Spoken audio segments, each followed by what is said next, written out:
আজ বিয়ে বাড়ির নিমন্ত্রণ পাইনি বলে গঙ্গার ধারে গিয়ে আমরা দুজন মিলে মারপিট করে এলাম। সত্যি কি আমরা এমনটা করতে গেছিলাম? বিশ্বাস করো, হ্যাঁ গো, আজকে বিয়ে বাড়ি পাইনি বলেই গঙ্গার ধারে গেছিলাম, কিন্তু মারপিট করার জন্য যাইনি, সেটা না। গঙ্গার ঘাটে গিয়ে একটু মনটা শান্ত করার জন্য গেছিলাম, যে মনকে বোঝানোর জন্য।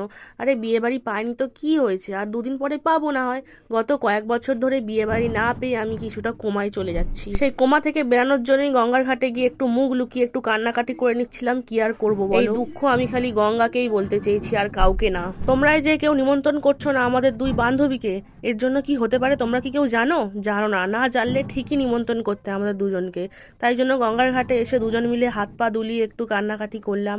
কান্নাকাটি করে দুজন মিলে ওখানেই একটু মারপিট করলাম, ছবি তুললাম, আর কি করব। ও হ্যাঁ, ভুলে গেছিলাম বলতে, দুজন মিলে রিলসও বানিয়েছি। এই যেমন ধরো রিলসটা এমনই বানিয়েছি যাতে খুবই দুঃখ আমাদের দুজনের মনে, যাতে কেউ আমাদের বিয়ে বাড়িতে ইনভাইট করে। এরপরে বুঝতে পারলে, দুজন দুজনের মনকে বুঝিয়েছি এরম ভাবে লাভ করে, মানে হাতের শেফে লাভ করে, তারপরে লাভটা ভেঙে গেল। এই দেখো, দুঃখের চোটে তো আমাকে এখান থেকে ঠেলে ফেলেই দিচ্ছি। তাই জন্য আমি সেই রাগের রিভেঞ্জ নেওয়ার জন্য আমি ওর মুখটা নিয়ে দেয়ালের সঙ্গে ঠুকে দিয়েছি জোরসে একদম। তারপর ও যখনই ছবি তুলতে যাচ্ছিল আমি ঠিক ওর মুখের সামনে এসে এরকম করছিলাম। ঠিক আছে চলো, অনেক মারপিট ডাঙ্গাডেঙ্গি হয়েছে, এরপর বাড়ি যাওয়া যাক।